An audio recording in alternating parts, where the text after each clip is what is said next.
Okay, we're ready to begin. Thank you for joining us today on this day of Yom HaShoah. A difficult day, a sad day. I'll try to frame actually today's Rashi a little bit through the framework of Yom HaShoah, which we are commemorating. I hope you had the chance, to, those of you who could, to attend the virtual tour of Krakow, which I thought was extremely meaningful way to frame this day, thinking a little bit about what we lost, what existed before the war, what we lost, and also what's being rebuilt today, the strength and resilience of the Jewish people, which are all the themes of this day. If you didn't have a chance to watch, the recording will be posted later today, if not already, on Shul website. You're welcome to take a look at that. I hope you're having a meaningful day and being able to absorb all the themes of this day and the important message of this day as well.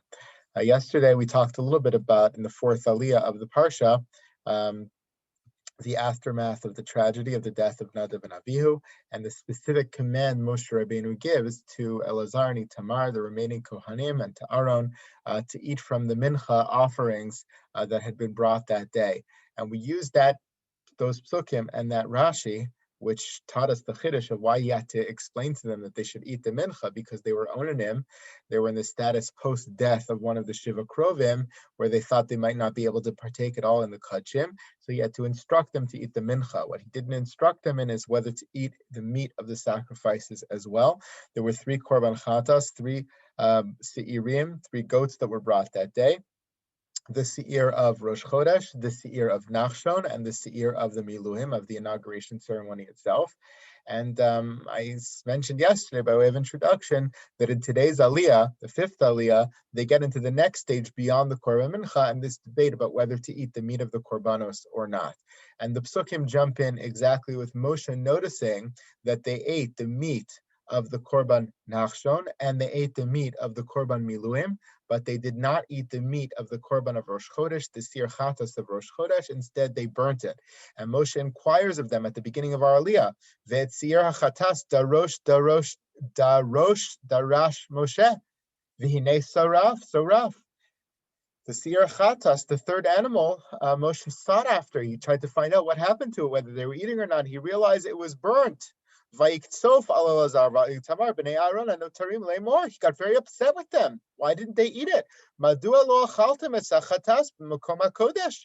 didn't you eat it in the holy place? This is sacrificial meat you're supposed to eat, even though you're owning it, you're supposed to partake in it. Moshe's opinion, I mentioned yesterday, 3 possibilities. Either they should eat all of the sacrifices because they override the aninus, or they should eat none of the sacrifices because they are in aninus, or maybe there's a middle ground in which they eat the 2 that are special to that day, the miluim and Korban Nachshon, once in a lifetime sacrifices, but the Rosh Chodesh one they would leave aside. They evidently opted for that third option. They ate the 2, but they left the Rosh Chodesh one aside, and it couldn't just be left, and so they burnt it. Moshe Rabbeinu was clearly of the first opinion. They should eat all the sacrifices. So when he sees that they left it to be burnt, he goes after them. He gets very upset. In fact, he's faulted for getting mad at them at this juncture for this. And they get into some debate back and forth. Aaron comes to defend the actions of his sons, explaining that they had to eat the meat of the first 2 because those were meats that were kodesh shah. They were once-in-a-lifetime types of opportunities, and the Rosh Chodesh one was able to be left aside. What interests me is the end of this debate. The end of the debate, after Aaron comes at him and says, "Vayidaber Aaron Moshe hen hayom ikrivas chatasam v'lasam lifnei Hashem etikrena osi ka'ela v'achalti chatas hayom hayitav b'nei Hashem." If I would have eaten this Sir Chatas of Rosh Chodesh, would that have been good in the eyes of God? I mean, aninus, we're an aninus, not supposed to eat it. He goes through his whole rationale.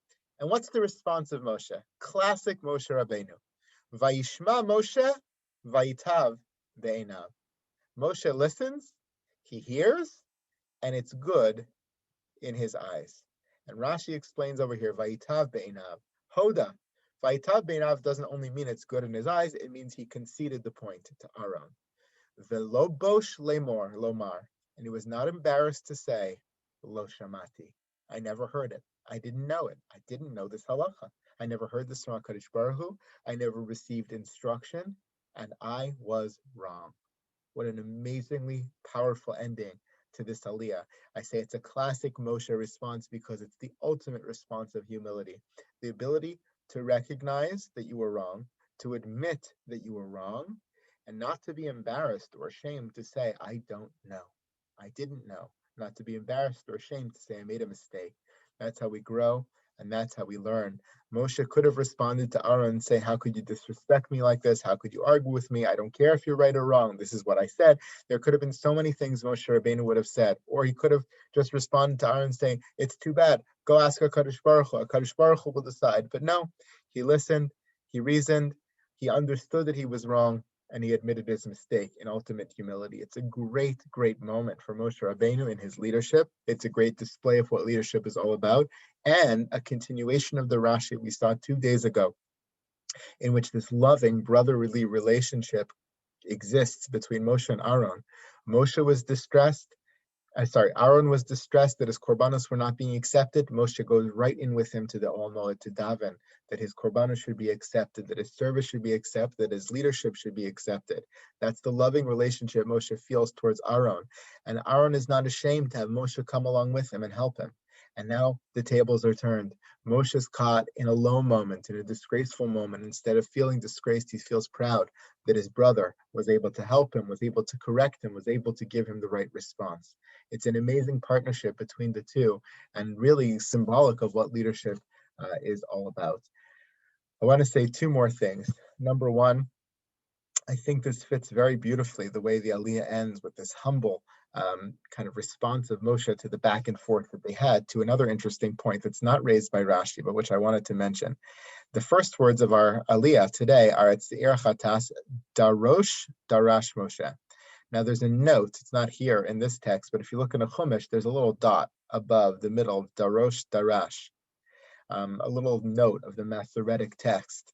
And they say that that dot is there to symbolize, I never did the count myself, but to symbolize the fact that this is the exact midpoint of the Torah, halfway in the Torah in terms of words, Darosh, Darash. And some of the Mefarshim point out that it's quite symbolic, that the middle of the Torah, the fulcrum of the Torah, the center of the Torah, the pivot of the entire Torah is the idea of Darosh, Darash, the idea of seeking, the idea of trying to understand better, trying to seek after more information. And if that's really true of the nature of the Torah, then how beautiful is it that those words and that the midpoint are not only found within those words, Darosh, Darash, but in this Aliyah, where there is a discussion between Moshe and Aaron, a seeking of knowledge, a seeking of right and wrong between them, a beautiful, respectful, and humble conversation between 2 great leaders, which epitomizes the nature of Darosh Darash done right, and really something that we can learn from in terms of applying that to our own behaviors. I'll end by just giving a general perception of this Aliyah, the story we read today. We see all this back and forth, and we see all of this uncertainty, the Korban Minchas and the Korban Chatas, and what are we supposed to do? In some way, I feel that all of that uncertainty is the result of the tragic moment that came before it. They were thrown into turmoil. There was a plan. It was all charted out. They were supposed to have 7 days of ceremony, leading into the 8th day of ceremony, leading to 12 days of the Korbanos and Nisim. Everything was supposed to be instructed and careful and done and right and procedural, and everything was supposed to be exactly right on. Nadav and Avihu go ahead and they offer their fire, their Ish Zara, their Ketores. Everything falls apart. They die. Vayidam Aaron. Everything is cast in terms of tragedy and in terms of turmoil. And I think a lot of the uncertainty that comes from it is reflective of the nature of the uncertainty that always comes after trauma and tragedy. After bad things strike, we're often left kind of perplexed and wondering, what do we do now? Where do we go here from here? All of the parameters that we had set, all the plans that we had suddenly fell apart, and we don't know where to grasp. We don't know what to feel for.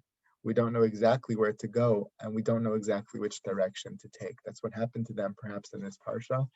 And it's exactly what I think the Jewish people grappled with in the aftermath of the Shoah. I think so much uncertainty existed about where life would go and where life would take survivors, not only survivors, but the rest of the Jewish community of the world, just reeling from the trauma and the tragedy that we commemorate today. And Baruch Hashem, just like in this case with Moshe and Aaron, they emerged triumphant because with great courage and great humility, they conversed, they discussed, they tried to get to the emes, they tried to get to the truth. They tried to get to that which was best in the eyes of Hashem and in the eyes of human beings. I think that's what survivors did in the aftermath of their turmoil as well. It's what we commemorate today, not just the loss of 6 million, but also the heroism of those who survived and those who were left behind and those who managed somehow, with all of the uncertainty, to find a way forward and to carve that path that we continue to follow till today. We should all have a meaningful day and a reflective day, and a day that leads us to only great triumphs for ourselves and for the Jewish people and for the world ahead. Thank you all so much, and take good care. Have a wonderful one. Thank you, Rabbi. Thank Be you. well. Thank Thank you, you. Rabbi. You're welcome. Be well.